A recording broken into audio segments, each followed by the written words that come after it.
چلو جی.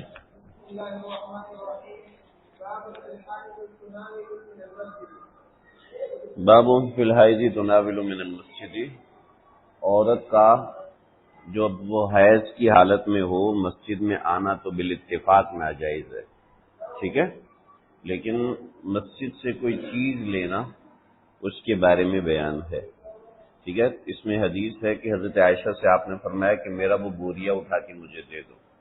حضرت عائشہ کہنے لگی یا رسول اللہ میں تو حیض سے ہوں. تو آپ نے فرمایا کہ تمہارا ہاتھ تو حیض سے نہیں، یعنی اپنا ہاتھ بڑھا کے وہاں سے چیز لے سکتی ہو. یہ حدیث کا خلاصہ ہے. چلو جی.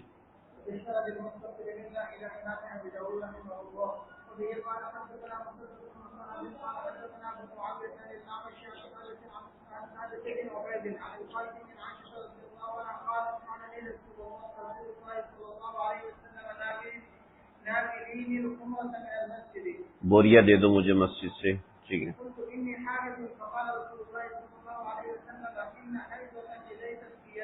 تیرا حیض تیرے ہاتھ میں نہیں. دیکھو بھئی، امام ابو داؤد کا جو ابواب حیض ہے نا، یہ ابواب حیض سیاہ ستہ میں کسی کتاب میں نہیں.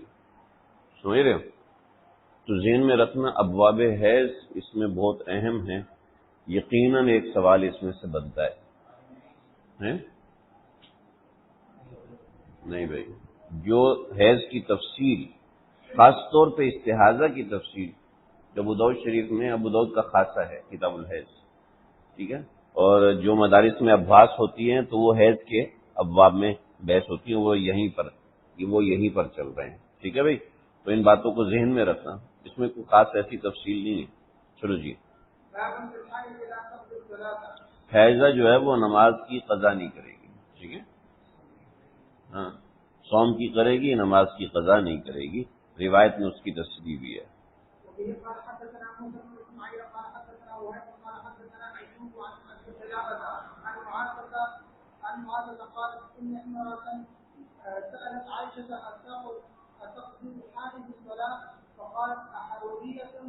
احروریت انتی، حروا ایک علاقہ ہے، ٹھیک ہے. اس علاقے والوں نے حضرت علی کے خلاف بغاوت کی تھی. بظاہر اس سوال کا حدیث سے کوئی تعلق نہیں ہے، ویسی حضرت عائشہ نے اس سے بات کر لی اور پھر کوئی جواب بھی نہیں ہے، ٹھیک ہے. تو ہو سکتا ہے کہ اس طرح کا سوال آ جائے آپ کے سامنے، کوئی آپ سے مدرس پوچھ لے، آپ مدرسے سے بھی احروریت انتی کا کیا مطلب ہے، ٹھیک ہے، کیونکہ یہ ایک ایسی چیز ہے جو حدیث کے مضمون سے ہٹ کر ہے. حروریت انتی کا مطلب آپ کیا کریں گے؟ تم آزاد ہو. حروریہ یہ حروا ایک شہر ہے، اس میں 8,000 لوگ حضرت علی کے خلاف جمع ہوئے تھے، حضرت علی کے خلاف جنگ کرنے کے لیے. تو حضرت علی رضی اللہ عنہ نے حضرت ابن عباس کو مناظرے کے لیے بھیجا. بڑی تفصیل ہے اس واقعے کی، ہو سکتا ہے سیاستہ میں آپ کہیں پڑھ لو. تو یہ وہاں پر گئے اور جا کے مناظرہ کیا. 2,000 لوگ جو ہے وہ باز آ گئے، بلکہ 6,000 کا حضرت علی نے مقابلہ کیا اور ان کو زبردست قسم کی شکست دی. تو وہ حروا کا علاقہ ہے. تو چونکہ وہ لوگ خوارج میں سے تھے تو حضرت عائشہ نے ایویں اس سے پوچھ لیا کہ کیا تم حروریہ ہو، ٹھیک ہے. تو اس کا بظاہر مقصد ہی اس سے پوچھنے کا یہ تھا کہ تم کیا ان لوگوں میں سے ہو کہ ان کے مسائل دوسروں سے مختلف ہوتے تھے، ٹھیک ہے. ہاں چلیے جی.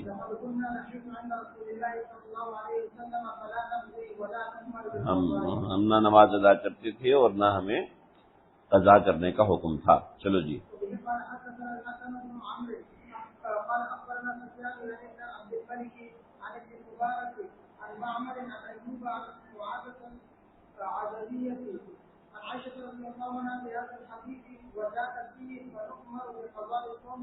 ہاں اضافہ ہے، یہ اضافہ کیا، ٹھیک ہے.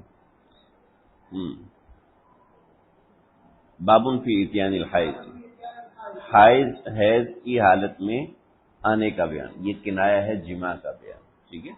اس کے بارے میں روایت ہے کہ اگر کوئی حیض کی حالت میں اپنی بیوی کے پاس آ گیا، اس نے صحبت کر لی، امام شافعی کا مسلک ہے کہ اس صورت میں فدیہ دینا ضروری ہے، ٹھیک ہے. ہمارے نزدیک اس کا فدیہ نہیں ہے. تو یہ روایت امام شافعی کا مستدل ہے کہ دینار یا ربع دینار یا نصف دینار دے گا. تو جو مختلف روایات ہے اس میں تطبیق یہ ہے کہ ربع دینار دے گا اگر اول حیض میں یہ بیوی کے پاس آ گیا، اور اگر آخری حیض میں آئے تو دینار کا کچھ حصہ ہے. ہمارے نزدیک یہ ہے کہ افضل اور استحباب یہ ہے کہ کچھ دے، ٹھیک ہے، کچھ جرمانہ دے، وگرنہ اس کا کوئی فدیہ نہیں ہوتا. چلیں جی.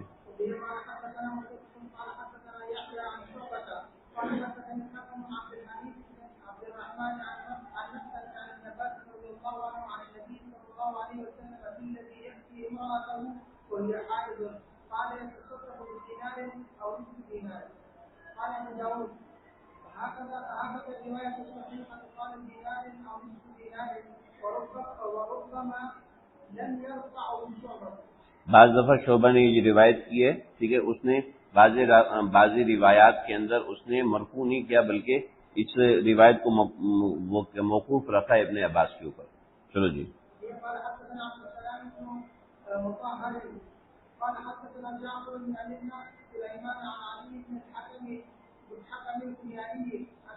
بنیانی نہیں، بنانی ہے.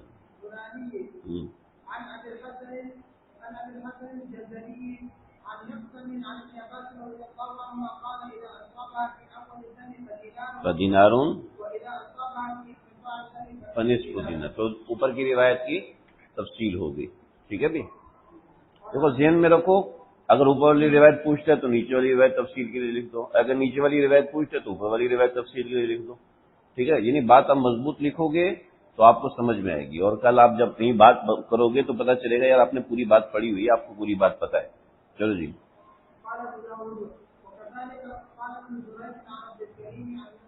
ہاں ایک اور سند ذکر کی ہے، مقسم تک پہنچنے والی ایک اور سند. چلو جی.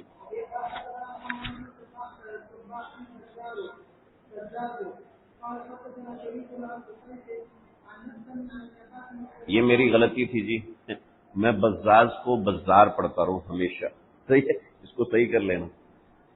مجھے فارغ ہونے کے بعد بھی مات پڑی ہے اس کے اوپر، ڈانٹ وانٹ پڑی ہے. تو بزاز کو بزار کیوں پڑھتا ہے؟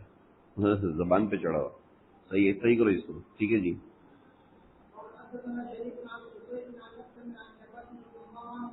مقسم نہیں، مقسم نہیں، مقسم.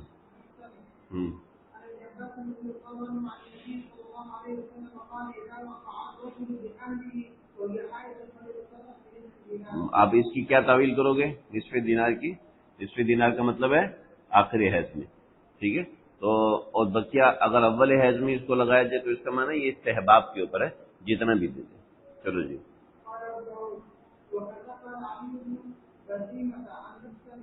اب مکسم سے یہ روایت مرسل کے حساب سے بھی مروی ہے.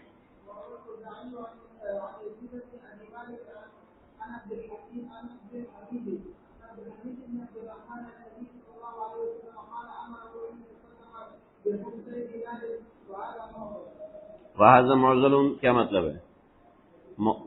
ہاں موزل ہے. موزل کا مطلب ہے کہ کوئی راوی اپنے آگے کے دو راویوں کو حذف کر دے. ایک راوی کو حذف کر دے تو کیا ہوتا ہے؟ ایک راوی منقطع ہو جائے، ایک راوی حذف ہو جائے تو منقطع ہوتی ہے. ٹھیک ہے. دو راوی حذف ہو جائیں تو وہ موزل ہوتی ہے. سمجھ رہے ہو؟ چلو جی. یہاں پر عبد الحمید کے بعد ان عبد الحمید ابن عبد الرحمن ان نبی صلی اللہ علیہ وسلم، تو ان عبد الحمید ابن عبد الرحمن جو ہیں یہ نبی اکرم صلی اللہ علیہ وسلم سے ذکر کر رہے ہیں. مطلب انہوں نے صحابی کا واسطہ بھی حذف کیا اور تابعی کا واسطہ بھی حذف کیا. ٹھیک ہے. صحابی کا واسطہ بھی حذف کیا اور تابعی کا واسطہ بھی حذف کیا. اس وجہ سے یہ روایت معضل ہے. چلو جی. ہاں، جماع کے علاوہ بہت اور چیزیں کی جا سکتی ہیں. دیکھو اس میں روایت یہاں پر کافی ساری ہے. ٹھیک ہے. اور مضمون وہی ہے ان روایات کے اندر جو آپ کئی مرتبے پڑھ چکے ہیں. لیکن اتنا سمجھ لو کہ مادون الجماع کے اندر مختلف قسم کے معاملات ہیں. بعض حضرات کہتے ہیں کہ مادون الجماع کا معنی یہ ہے کہ جو ہے مادون النکاح، نکاح کے علاوہ سب کچھ کر سکتے ہیں. بعض حضرات کہتے ہیں کہ نکاح کے علاوہ کا معنی نہیں ہے، ناف سے لے کے گھٹنے تک کے علاوہ پورے جسم سے استمتاع کر سکتے ہیں اور ناف سے گھٹنے تک جو استمتاع کرنا ہے وہ کپڑے کے ساتھ کرنا ہے، کپڑے کے بغیر نہیں کرنا، ٹھیک ہے۔ اور بعض حضرات کہتے ہیں کہ کپڑے کے ساتھ ہو، کپڑے کے بغیر ہو، مادون الصدر یعنی سرہ سے لے کے گھٹنے تک کے درمیان کسی بھی قسم کا استمتاع حاصل نہیں کر سکتے۔ بعض حضرات کہتے ہیں کہ استمتاع خاص حاصل نہیں کر سکتے، لیکن اس کے علاوہ جو استمتاع ہے وہ حاصل کر سکتے ہیں، مثلا گود میں سر رکھ کے سو سکتے ہیں، گود میں سر رکھ کے قرآن پڑھ سکتے ہیں وغیرہ وغیرہ، اس نوعیت کا استمتاع کر سکتے ہیں، لیکن استمتاع خاص نہیں کر سکتے۔ ان کا استدلال یہ تمام قسم کی روایت ہے جو یہاں پر آ رہی ہیں۔ چلیں جی، یصیب منہا مادون الجماع، یصیبو کہ عورت کے پاس آئے مادون الجماع، جماع کے علاوہ، اس کے باب میں اس بارے میں بات ہے۔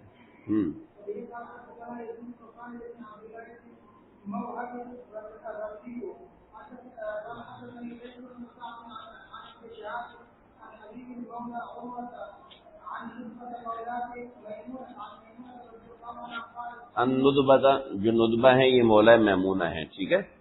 ندبہ غیر منصرف ہے، مولا اس کی صفت ہے، اور یہ مضاف بن جائے گا مولاتی میمونہ تھا، یہ میمونہ کے آزاد کردہ غلام ہیں، ٹھیک ہے، حضرت میمونہ رضی اللہ عنہ امہات المومنین میں سے، ٹھیک ہے جی۔ چلیں ایک منٹ رکو، اس پہ ڈالو، لیٹ جاؤ، شاباش۔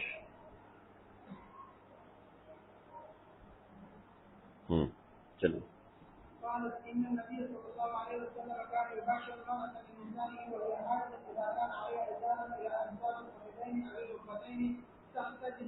ہاں دیکھو یہ وہ روایت ہے، وہ جو قول ہے اس قول کے مطابق، چھوڑ دو یار، جس سے سوتے سونے دو، چھڑ جائے گا پھر قابو نہیں آئے گا۔ یہ ان نبی صلی اللہ علیہ وسلم کا نام مباشر مرا تھا، آپ صلی اللہ علیہ وسلم مباشرت کرتے تھے، ٹھیک ہے، مباشرت سے مراد قربت ہے، ٹھیک ہے، مباشرت کرتے تھے من نسائی اپنی بیویوں سے، وہی حائضن وہ حائض میں ہوتی تھی، اذا کان علیہا ازار الی انفاف الفخذین ان کی فخذین کے نصف تک یعنی گھٹنوں تک ہوتی تھی، اور اب الرکبتین یا گھٹنوں کی بات ہے گھٹنوں تک ہوتی تھی، اور تحتجز بھی آڑ کیے ہوئے ہوتی تھی، یعنی اس کے اوپر کرتے اور اوپر سے جسم سے استمتاع حاصل کر لیا کرتے تھے۔ بیان الجواز آپ علیہ الصلوۃ والسلام نے عمل فرمایا۔ چلیں جی،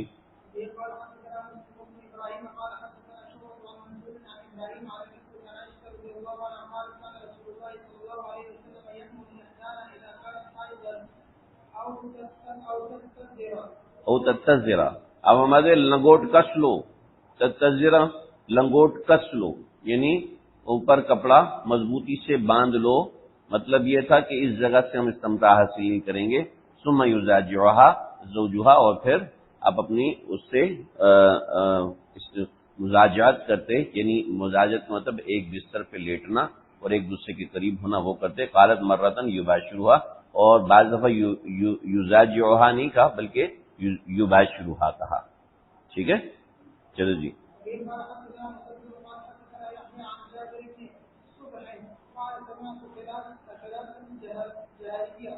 بعضی حضرات نے خلاستن سین الف سا کے ساتھ لکھا ہے، جیسے کہ غزل میں خلاستن ہے اور ہماری کتابوں میں خلاستن دو زبر کے ساتھ ہے، دونوں باتیں صحیح ہیں، اصلاً تو وہی ہوگا۔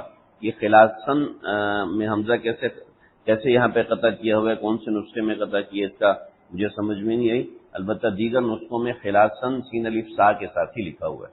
چلو جی،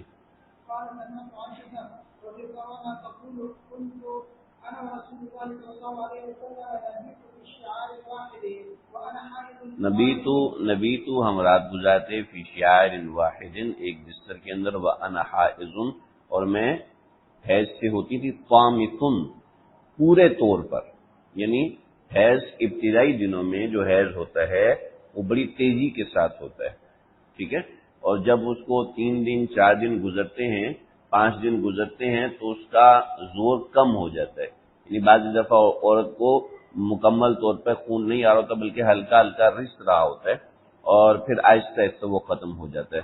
تو طامثن کا مطلب ہے کہ مستقل خون بہ رہا ہو، یعنی خون زیادہ بہ رہا ہو، جب زیادہ بہ رہا ہو تو اس صورت میں کیا ہوگا آپ سمجھ سکتے ہیں کہ خون مسلسل بہ رہا ہے اور اس کے اوپر کوئی جسم کا حصہ ٹچ ہو تو خون ظاہر بات ہے اس کپڑے سے باہر نکلے گا، رسے گا. تو یہ قامصن کو واضح کیا. اور میں نے آپ کو شروع میں کہا تھا حضرت عائشہ کی جو روایات ہیں ان میں بڑی خوبصورت زبان استعمال کی جاتی ہے. ہاں، فَإِنْ أَصَابَهُ مِنِّي شَيْءٌ غَسَلَ مَكَانَهُ. دیکھو شراح نے یہاں پر نہ بڑی طویل ابحاث کی ہے. یہاں پہ حضرات شراح نے کہا ہے فَإِذَا أَصَابَهُ مِنِّي شَيْءٌ. دیکھو اس کو سمجھ لو. فَإِذَا أَصَابَهُ مِنِّي جب آپ کے بدن مبارک کو مجھ سے کوئی چیز لگ جاتی تھی، آپ سمجھ لیں کیا چیز لگ جاتی تھی، تو غسل مکانو آپ بدن کے اس حصے کو دھو لیتے، فلم یعدوہ اور اس سے زیادہ نہیں دھوتے، ثم صلی فیہ اور ایسے ہی نماز پڑھ لیتے. وَإِنْ أَصَابَ اور پھر کچھ پہنچ جاتا تعنی ثوبہ آپ کے کپڑے کو، منہ شیئن کچھ بھی چیز، تو غسل مکانہ تو آپ اس کی جگہ کو دھو لیتے، ولم یعدوہ اور اس جگہ کے علاوہ کپڑے کو نہیں دھوتے. یعنی اس جگہ پہ اگر خون لگ گیا نا، اس جگہ پہ خون لگ گیا تو صرف اسی کپڑے کو دھوتے تھے، ایسے نہیں کہ پوری قمیض کو یا پورے حصے کو دھو لے. سمجھ رہے میری بات؟ تو فقہا نے کہا ہے کہ نہیں، اس سے حیض کا خون لگنا مراد نہیں ہے، بلکہ مباشرت کے درمیان مزی نکل جاتی ہے اس کی بات ہو رہی ہے یا کسی اور چیز کی بات ہو رہی ہے. لیکن ایک صاف سی بات یہ ہے، ایک صاف سی بات، دیکھو جب بھی آپ کو کوئی چیز سمجھ میں نہ آ رہی ہو نا تو حدیث کے ظاہر کو دیکھو. حدیث کا ظاہر کیا بتا رہا ہے؟ حائض طامس، حائض طامس، حیض بہت تیزی سے جاری ہے. اور عائشہ صدیقہ کیا بتانا چاہ رہی ہے؟ مطلب یہ کہ خون نکلتا تھا، خون نکلتا تھا تو آپ کے جسم مبارک بعض دفعہ کپڑا ہوتا تھا، جیسے اوپر والے حصے پہ کپڑا نہیں ہے اور نیچے والے حصے پہ کپڑا ہے، آپ ازار باندھ کے رکھتے تھے. تو اوپر تو قمیض تو ہوتی نہیں کہ وہ ظاہر بات ہے وہ جیسی ادھر کروٹ بدلیں گے تو وہ اتر جاتی ہے. حالت احرام کے اندر آپ جب احرام باندھے ہوئے ہوتے ہیں تو اوپر کا کپڑا نہیں ٹکتا، ٹھیک ہے. تو اس سے سمجھ میں آ جاتی ہے اس زمانے میں قمیض ہوتی تھی، قمیض تو ہوتی نہیں تھی تو یہ کپڑا ہوتا تھا، وہ ٹکتا نہیں. تو لہٰذا جسم کے کسی حصے پر خون لگ جاتا تھا تو آپ اس حصے کو دھو لیا کرتے تھے. فلم یعدو ایسا نہیں کہ بازو بھی دھوتے تھے. اور وہ خون لگ جانے سے کیا مطلب ہوا؟ خون لگ جانے سے ناپاکی لگی، اس ناپاکی کو دھو لیا، لیکن آپ نے نماز اسی میں پڑھ لی. مطلب یہ کہ اس ناپاکی لگنے سے وضو نہیں ٹوٹا. سمجھ رہے بھائی؟ تو یہ بات بتائی، اس سے مباشرت واضح ہوگی، مباشرت فاحشہ نہیں ہے. ٹھیک ہے، یعنی یہ واضح ہو گیا کہ ایام حیض کے اندر اگر عورت کے قریب اتنی قربت ہوگی کہ خون بھی جسم پہ لگ گیا یا خون بھی کپڑے پہ لگ گیا تو کوئی حرج نہیں ہے. چلو جی، لیکن اس کی وضاحت ہے آگے روایت میں وضاحت ہے. پورا باب آپ کے ذہن میں بیٹھا رہے گا تو آپ کو اس باب میں یا اس سے متعلق باب میں کوئی بھی بات آ جائے گی تو آپ دیکھ سکتے ہیں. چلو جی،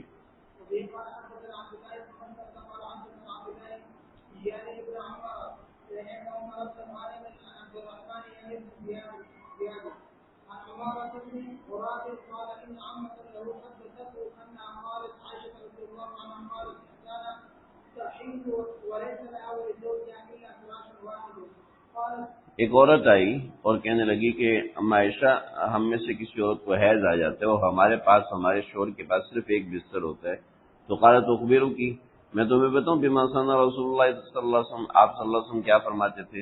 دخل فمضى الى مسجده، دخل فمضى الى مسجده، قال ابو داؤد مسجد بیته، آپ جب داخل ہوتے تو اپنے گھر کی مسجد میں رہتے، یعنی گھر کے اندر ایک مصلی بنایا ہوا تھا اس جگہ پر رہتے.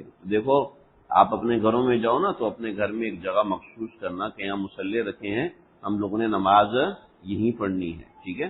اس جگہ مصلی رکھ دیں، صف بچھا دیں، ایک اچھی سی صف خرید لو، ابا کے پیسوں سے خرید لو، تو بھئی ہمارے گھر کی مسجد ہے، گھر کی خواتین بھی وہاں نماز پڑھیں، آپ بھی شراک چاش توابین وہیں پر پڑھیں، تو یہ گھر کی مسجد ہے. آپ صلی اللہ علیہ وسلم کے گھر میں جہاں مسجد تھی وہاں آج ایک محراب بنی ہوئی ہے، لیکن ظاہر بات ہے ہم اندر جا نہیں سکتے، تو وہ محراب فاطمہ ہے. اور مسجد آپ کے گھر کے باہر جو محراب بنی ہوئی تھی اس کے سامنے انہوں نے ریک رکھ دیے، وہ محراب تہجد تھی آپ صلی اللہ علیہ وسلم کے گھر میں. تو وہ مسجد ہے تانی مسجد بیتی، وہ ان کی مراد گھر کی مسجد ہے. فلم ینصرف حتی غلبتنی، آپ واپس آتے تھے اور ابھی تک آپ واپس نہیں آتے تھے یہاں تک کہ میری آنکھ لگ جاتی تھی. ٹھیک ہے، اور کیا ہے؟ اوجعہ البرد، تو آپ کو جب جو ہے سردی تکلیف دیتی تھی فقالتنی منی، تو آپ مجھے فرماتے تھے کہ میرے قریب آ جاؤ، فقلت انی حائض، تو میں کہتی بھی میں تو حیض سے ہوں، تو فقال، تو آپ فرماتے ہیں انکشفی عن فخذی، اپنی ران کے اوپر سے کپڑا ہٹاؤ۔ تو دیکھو جسم سردی کے اندر جسم سے جسم لگتا ہے تو وہ گرمی محسوس ہوتی ہے، ٹھیک ہے، کپڑے کے اوپر سے جسم لگ رہا ہو تو وہ گرمی محسوس نہیں ہوتی۔ تو جیسے بات سردی لگ رہی ہے تو سردی کے اندر انک شفی فخذی کی، اپنی فخذ کے پاس سے کپڑا ہٹاؤ، اور فکشفت فخذیہ، میں اپنی رانوں سے کپڑا ہٹاتی، فوضع خدہ وصدرہ علی فخذیہ، آپ اپنے گال کو، رخسار کو میری اور سینے کو میری فخذ پر رکھتے تھے، وحنیت علیہ، اور میں آپ کے اوپر یوں جھک جاتی تھی، ٹھیک ہے، میں آپ کے اوپر یوں جھک جاتی تھی، حتی تفی وناما، یہاں تک کہ آپ گرم ہو جاتے اور آپ سو جاتے تھے۔ عام طور پہ ایسے ہوتا ہے کہ جس عورت کے پاس 2 یا 3 بچے اکٹھے ہوتے ہیں تو ایسے کرتی ہے کہ ایک بچے کو یہاں ڈالتی ہے اور ایک بچے کو یہاں ڈالتی ہے، اور دونوں کا سر اپنی ران کے اوپر رکھ دیتی ہے اور خود اوپر رضائی اوڑھ لیتی ہے، ٹھیک ہے، تو اس سے کیا ہوتا ہے کہ بچے گرم ہو جاتے ہیں، ضرورت جسم کی گرمی نیچے سے بھی لگ رہی ہے، جسم کی گرمی پیٹ سے بھی لگ رہی ہے، سینے سے بھی لگ رہی ہے، تو جسم کی گرمی لگ رہی ہے، یہ سردی میں ہوتا ہے۔ کوئٹے والوں کو زیادہ اچھے سے سمجھ میں آئے گا، یہاں پہ زیادہ سمجھ میں نہیں آئے گا، بلکہ کلی طور پہ سمجھنے کے لیے آپ کو شادی کرنی پڑے گی۔ چلو جی آگے چلو، یہ سمجھ میں آ گئی بات سمجھ میں آ گئی؟ پہلے زمانے میں اساتذہ کراتے تھے نا، سید ابن المسیب رحمۃ اللہ تعالی علیہ نا، ان کی بیٹی جو تھی وہ بڑی فقیہ تھی، تو عبد الملک بن مروان نے کہا کہ آپ کی بیٹی سے میرے بیٹے کی شادی ہے، میرا بیٹا وقت کا شہزادہ ہے اور فلانا ڈھماکہ ہے۔ سید ابن المسیب نے کہا کوئی نہیں، باڑ میں جاؤ، تو شہزادہ ہے یا جو مرضی ہے، جتنا بڑا بادشاہ، تم حرام کھاتے ہو، میری بیٹی تمہارے گھر میں نہیں آ کے رہ سکتی۔ تو سید ابن المسیب کو اٹھا کے لے گئے اور کوڑے مارے، 30-40 کوڑے مارے، اور کہا کہ مان جاؤ یہ تو خیر نہیں۔ اتار کے گئے، اترے درسگاہ میں، تو طالب علم تھا، اس نے صرف دھوتی پہنی ہوئی تھی، اوپر کا کپڑا نہیں تھا، ٹھیک ہے، اس کو کہا کہ میری بیٹی سے شادی کرو گے؟ جی خواب کی بیٹی، بادشاہ لائن لگا کے بیٹھے میں آپ کی بیٹی کے لیے، میں اس سے شادی کروں، میری اوقات ہے؟ تو کہا بتاؤ کرو گے کہ نہیں کرو گے؟ حضرت میں کیسے منع کر سکتا ہوں؟ کہا چلو، میں نے نکاح کیا، ادھر ہی نکاح ہوا، اب بھاگا گھر کی طرف، امی میری شادی ہو گئی ہے، اماں میری شادی ہو گئی ہے، کہا دلہن کہاں ہے؟ کہا استاد نے نکاح پڑھایا، اب دلہن کب دیں گے مجھے نہیں پتا۔ تھوڑی دیر میں کہنے لگے کہ میں دلہن لے کے آ گیا ہوں، پہنچ گئے بیگم کو لے کے، تو انہیں دوڑ کے دروازہ بجایا، اماں میری دلہن بھی پہنچ گئی ہے، اب کیا کریں؟ اماں نے کہا خبردار جو تو اس کے پاس گیا۔ اماں آئی دوسرے دروازے سے، دلہن کو لے کے اندر گئی، حضرت کو کہا کہ آپ تشریف لے جائیں، وہ چلے گئے۔ رات کا وقت ہوا، اماں سے کہا اماں آج تو روٹی دے دو، کہا کہ میں اپنے شوہر کے پاس ہوں، تیری روٹی کا کیا انتظام کرو، چلو ایک روٹی لے لو دلہن کے لیے۔ تو دونوں نے مل کے ایک روٹی کھائی، 2 روٹی دی، ایک تیرے لیے ایک دلہن کے لیے، دونوں نے مل کے ایک روٹی کھائی، اور آدھی ایک روٹی بچ گئی تو اٹھا کے اوپر رکھ دی، تو کہنے لگی شرم نہیں آتی؟ میرے ابا نے تو کہا تھا تو بڑے متقی پرہیزگار آدمی، تو بہت ہی بے شرم قسم کا آدمی تھا۔ کیوں بھائی؟ ایک روٹی تو نے صبح کے لیے رکھ دی ہے، اللہ پہ تیرا اتنا بھروسہ ہے؟ میرا والد نے کہا تو بڑا متقی ہے، پرہیزگار ہے، میں نے اس لیے ہاں کیا تھا، تیرے اندر تو تقوی والی کوئی خاصیت ہی نہیں، تجھے اللہ پہ بھروسہ ہی نہیں کہ صبح اللہ تجھے کھلائیں گے کہ نہیں کھلائیں گے، سن رہے ہو؟ تو خیال کرنا، شاید شادی کرائیں گے لیکن تمہارا امتحان ہو جائے گا، اگلے دن بنا کے پٹائی کرتی ہے، کیا کرے؟ ایسے کہہ رہا ہوں، پہلے زمانے میں ہوتا تھا، پہلے زمانے میں تو معاملہ ہی اور تھا، آج کے زمانے میں تو نفسا نفسی کا۔ بھائی چلو جی،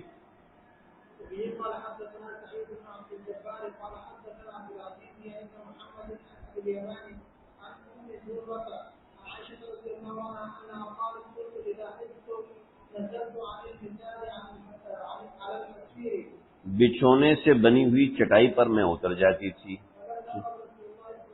اللہ کے نبی کے پاس نہیں جاتی تھی، ٹھیک ہے، اور وہ ہم آپس میں ایک دوسرے کے قریب نہیں آتے تھے یہاں تک کہ پاک نہ ہو جائیں۔ کیا ہوا؟ پہلی روایت میں اور بات ہے، اگلی اس روایت میں اور بات ہے۔ کیا کہیں گے ہم؟ احکامات وقت کے ساتھ ساتھ تبدیل ہوئے، بس۔ چلو جی،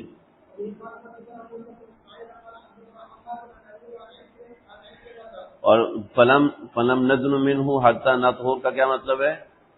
اس کا مطلب یہ ہوگا کہ جماع نہیں کرتے تھے، ٹھیک ہے، اور پھر نقرب کا مطلب بھی جماع نہیں کرتے تھے، ٹھیک ہے نا۔ ان احادیث میں ایسی تعویلات آپ لوگوں کو آنی چاہیے۔ چلو جی،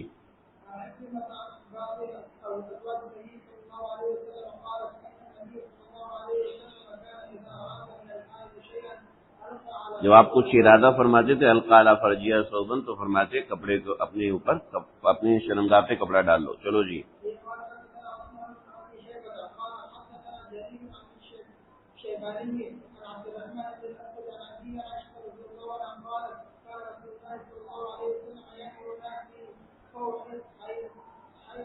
فیفہ ہوئی حیزنا، حیض کی تیزی میں آپ ہمیں حکم دیتے تھے کہ ان نتذرا، کہ ہم اپنا ازار باندھ لیں، ثم یباشرون، پھر آپ ہمارے ساتھ مباشرت فرماتے، اور آگے پورے باب کا خلاصہ کر دیا۔ ایکم یملک اربہ، کون ان جیسا قابو رکھ سکتا ہے؟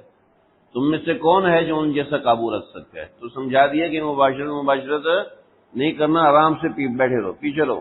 کما کان رسول اللہ صلی اللہ علیہ وسلم یملک اربہ، جیسے آپ علیہ الصلوۃ والسلام کو اپنے اوپر بھروسہ تھا، مضبوطی تھی، اس طریقے سے تم اپنے اوپر کیسے کر سکتے ہو؟ یہ جو اگلا باب ہے نا، باب فی المرأۃ تستحاض ومن قال تدعو الصلاۃ فی عدۃ الایام التي كانت تحیض، یہ باب بہت اہم ہے۔ ابو داؤد شریف کا یہ باب سمجھ لو اس جیسا باب پوری سیاہ ستہ میں نہیں ہے۔ اس میں جو 8 روایات ہیں، یہ 8 روایات انتہائی اہم موضوع پر ہیں، لیکن اس کا خلاصہ سمجھ لو، اس کے بغیر آپ سمجھ نہیں سکو گے، صحیح ہے؟ اور ان روایات کے اوپر باقاعدہ پورے کورسز ہوتے ہیں، سمجھ رہے ہو؟ یہ بڑی اہم روایات ہیں، اور ان جیسی روایات ایسی ہیں کہ بہت سے فقہا، حتیٰ کہ حضرت خلیل احمد سہارنپوری صاحب نے فرمایا کہ میں نے غزل لکھنے کا جب ارادہ کیا تو میں نے ابو داؤد کے یہ ابواب سمجھنے کی نیت سے ارادہ کیا کہ جب لکھوں گا تو سر پہ پڑے گا، اور سر پہ پڑنے کے بعد پھر میں محنت کروں گا، محنت کر کے پھر مجھے چیزیں سمجھ میں آئیں گی تو میں یہ کام کروں گا۔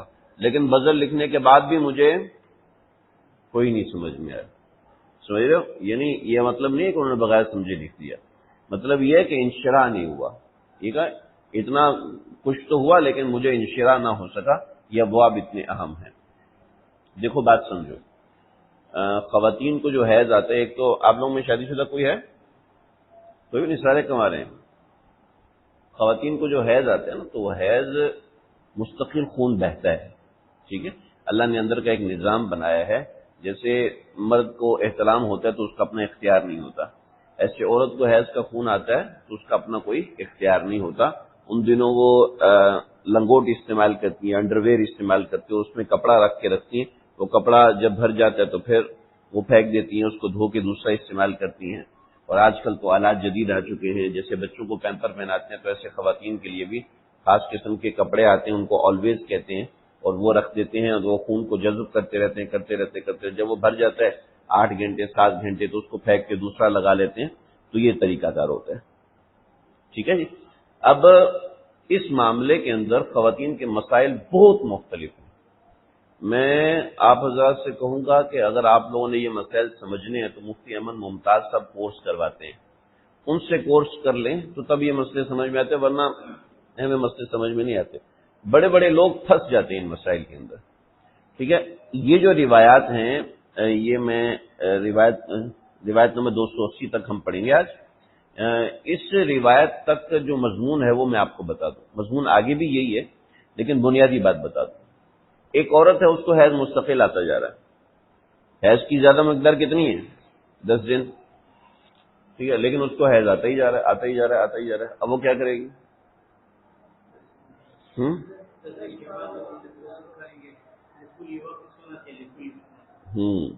صحیح ہے، لیکن مسئلہ ایسے نہیں ہے نا، مسئلہ یہ ہے کہ عورت کے دن اپنے ہوتے ہیں، ہر عورت کے دن اپنے ہوتے ہیں، ٹھیک ہے، لہذا اس کی پاکی کے دن اور اس کے حیض کے دن جمع کیے جاتے ہیں۔ بطور مثال ایک عورت کو حیض آتا تھا 7 دن، اب اس کو مستقل خون آ رہا ہے، پہلے آتا تھا 7 دن، اب مستقل بنیادوں پہ خون آ رہا ہے، اب اس کا کیا، اب یہ کیا کرے گی بیچاری؟ ایک مسئلہ میں آپ سے پوچھتا ہوں کہ ایک عورت کو 8 دن خون آیا، رک گیا، ٹھیک ہے، خون آ کے رک گیا، بند ہو گیا، اگلے دن سفیدی اس نے دیکھ لی، ٹھیک ہے، اور پھر 9ویں دن دوبارہ خون آ گیا، اب کیا کرے گی؟ ہیں؟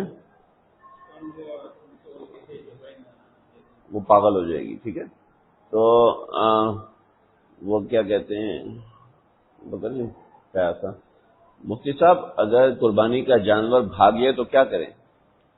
تو مفتی صاحب نے جواب دیا اس کو پکڑیں،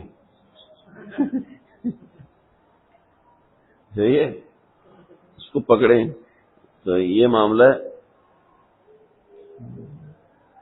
وہ کسی نے مسئلہ سوال لکھا نا، مفتی صاحب میں بہت زیادہ پریشان ہوں، کیا کروں، اور میرے شوہر نے یہ کیا، میرے شوہر نے وہ کیا، نیچے کے بندے نے کہا تو میرا کیا قصور ہے؟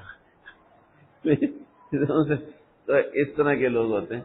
تو دیکھو یار، اب یہ ہے کہ وہ اپنی عادت کو گنے، ٹھیک ہے، اس کی عادت 7 دن ہے، اب 7 دن، اب خون اس کا مستقل جاری ہے، تو خون اس کا مستقل جاری ہے، اور جاری ہوتے ہوتے 12 دن تک چلا گیا، تو وہ ایسا کرے گی کہ 10 دن کے بعد غسل کرے گی اور 3 دن کی قضا کرے گی، صحیح ہے، اور پھر وہ مستحاضہ ہے، وہ مستحاضہ کے احکامات اس کے اوپر چلیں گی۔ اب وہ خون چلتا جا رہا ہے، چلتا جا رہا ہے، چلتا جا رہا ہے، چلتا جا رہا ہے، چلتا جا رہا ہے، پھر وہ خون چلتا رہا، چلنے کے بعد اب رک ہی نہیں رہا، جیسے کہ ان روایات کے اندر یہ ہے، حضرت فاطمہ بنت ابی حبیش، فاطمہ بنت ابی حبیش کے حیض کے قصے بہت زیادہ وضاحت کے ساتھ ہیں۔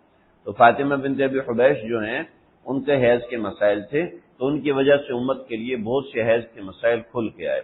تو ایک بنیادی مسئلہ یہ ہے کہ اپنے دنوں کو گنے گی، اور اپنے دنوں کے بعد، اچھا دنوں کو، حیض کے دنوں کو گنے گی، پھر طہارت کے دنوں کو گنے گی۔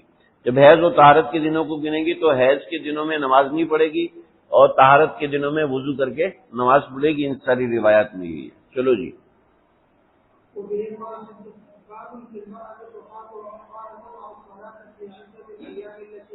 جس کے لیے کہا کہ وہ نماز چھوڑے جن ایام میں حیض ہے، اور نماز پڑھے جن ایام میں حیض نہیں ہے، یہ ترجمہ الباب سے ویسے ہی سمجھ میں آ رہا ہے۔ چلو جی،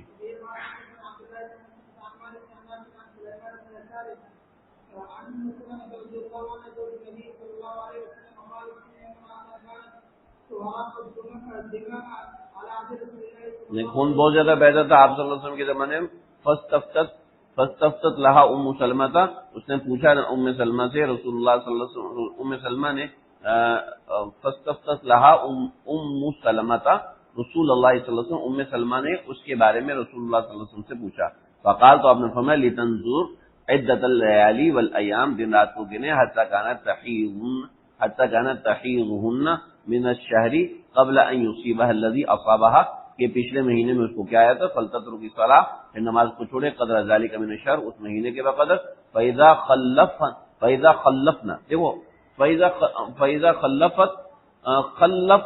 خلفا، یہ جو لفظ ہے نا، اس کو ذہن میں پکا رکھو، یہ پورے باب کے اندر آیا ہے، خلفا کا لفظ آیا ہے اور القر کا لفظ ہے، ٹھیک ہے، فاذا خلف ذلک، جب وہ دن گزر جائیں، فلتغتسل، تو غسل کرے، ثم تستفتر، اور پھر لنگوٹ باندھ لے، بثوبن، کسی کپڑے کا، ثم تصلی، اور پھر وہ نماز پڑھتی رہے، سمجھ رہے، لنگوٹ باندھ لے اور وہ نماز پڑھتی رہے، یہی معنی آگے کی روایت کا، یہی معنی آگے کی، چلو جی پڑھو۔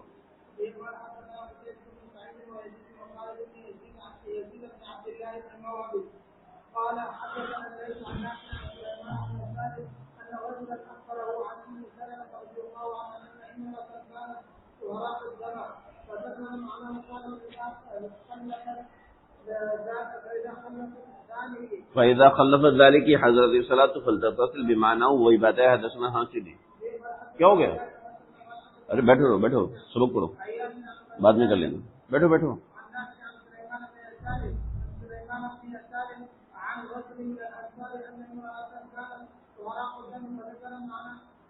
اور آپ الحدیث وہی اس کا خون بہتا تھا اس کے ساتھ وہی معاملہ ہے. پھر آپ نے فَإِذَا خَلَّفَتْهُنَّ وَحَضَرَتِ الصَّلَاةُ فَلْتَغْتَسِلْ وَسَاقَ بِمَعْنَاهُ وساق معنی. چلو جی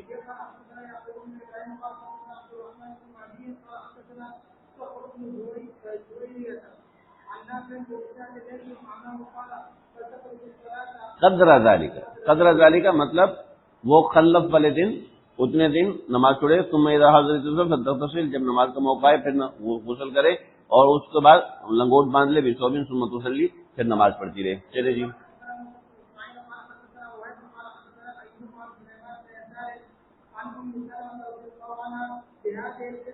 ہاں اب کیا فرق ہے؟ فرق یہ تدع الصلاۃ وتغتسل فيما سوى ذلك وتستغفر بثوب وتصلي کپڑا باندھ لے ٹھیک ہے اور نماز پڑھتی رہے ٹھیک ہے.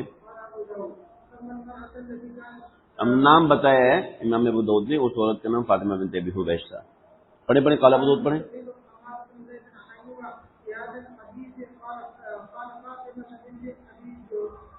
ابی حبیش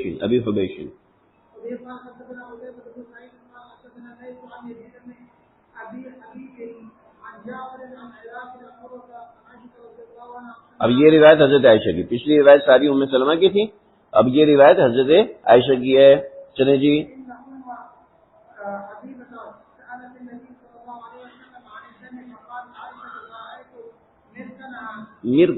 مرکن اس کپڑے کو کہتے ہیں جو حیض کے دنوں میں رکھا جاتا ہے، یعنی لنگوٹ بیلے باندھتے تھے خواتین. یہ نا کپڑا ہے، یہ کپڑا ہے اس کو ٹانگوں کے بیچ میں باندھا کرتی تھی ٹھیک ہے. ٹانگوں کے بیچ میں اس طرح گزار کے پھر اس طرح گزار کے یہ جو کپڑا ہے نا اس طرح ٹانگوں کے بیچ میں سے گزار کے یوں کر کے باندھ لیتی تھی ٹھیک ہے. اس طرح کپڑا باندھ لیتی تھی تو اس کپڑے کے اندر ایک کپڑا رکھ لیتی تھی اور وہ جو کپڑا تھا اس کپڑے کے اندر حیض کا خون جمع ہوتا تھا، پھر اس کپڑے کو نکال دیتی تھی اور پھر دوسرا کپڑا اس کی جگہ پہ رکھ لیتی تھی ٹھیک ہے. تو اس کپڑے کو مرکن کہتے ہیں ٹھیک ہے. سمجھ گئے بھائی؟ مرکنا ملان کہ وہ کپڑا جو ہے وہ بھرا ہوا تھا خون سے ٹھیک ہے جی. مضمون وہی ہے ہم کو فی قدر ما کان تحبسکی حیضتکی ثم اغتسلی کہ جب تک تمہارا گمان ہے کہ یہ حیض ہے تو اس کپڑے کو باندھ کے رکھو. گمان کا مطلب کیا ہے؟ پچھلے مہینے کی ترتیب کے مطابق. چلو جی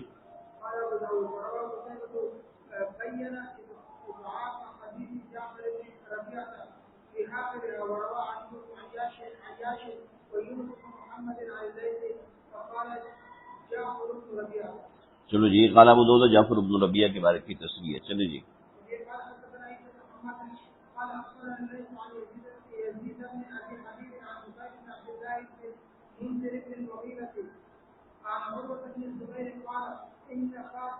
اب دیکھیں اب یہاں پر تصریح آ گئی ٹھیک ہے. عروہ بن زبیر کی روایت میں تصریح آ گئی ٹھیک ہے بھائی. کس کے نام کی ہے؟ فاطمہ بنت حبیش کی. یعنی اوپر جتنے بھی مسئلے گزرے یہ سارے فاطمہ بنت حبیش کے ہیں اور یہ تصریح آ گئی فاطمہ بنت حبیش کے نام کی. سمجھ رہے ہو؟ ورنہ روایات بہت ہیں، حضرات نے ان روایت کو چھانٹی کر کے ایک ترتیب دی ہے.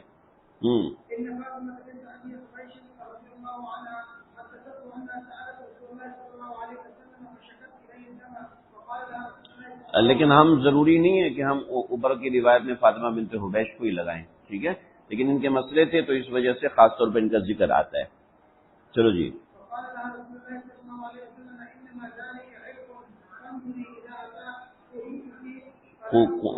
قرؤکی فلا تصلی جب تیرا حیض آئے. اب وہ کیسے پتہ چلے گا؟ امام ابو داؤد سمجھا رہے پچھلی روایات سے ویسے پتہ چلے گا ٹھیک ہے. فَإِذَا مَرَّ قَرْءُكِ فَتَطَهَّرِي جب تیرا قر گزر جائے یعنی حیض مکمل ہو جائے تو پھر تم پاکی حاصل کرو، ثم صلی پھر نماز پڑھو ما بین القری الی القری حیض اور حیض کے درمیان کے اوقات میں اس کے وقت میں ٹھیک ہے. آگے یہ جو حدیث ہے نا یوسف ابن موسیٰ والی یہ معرکۃ الآراء ہے.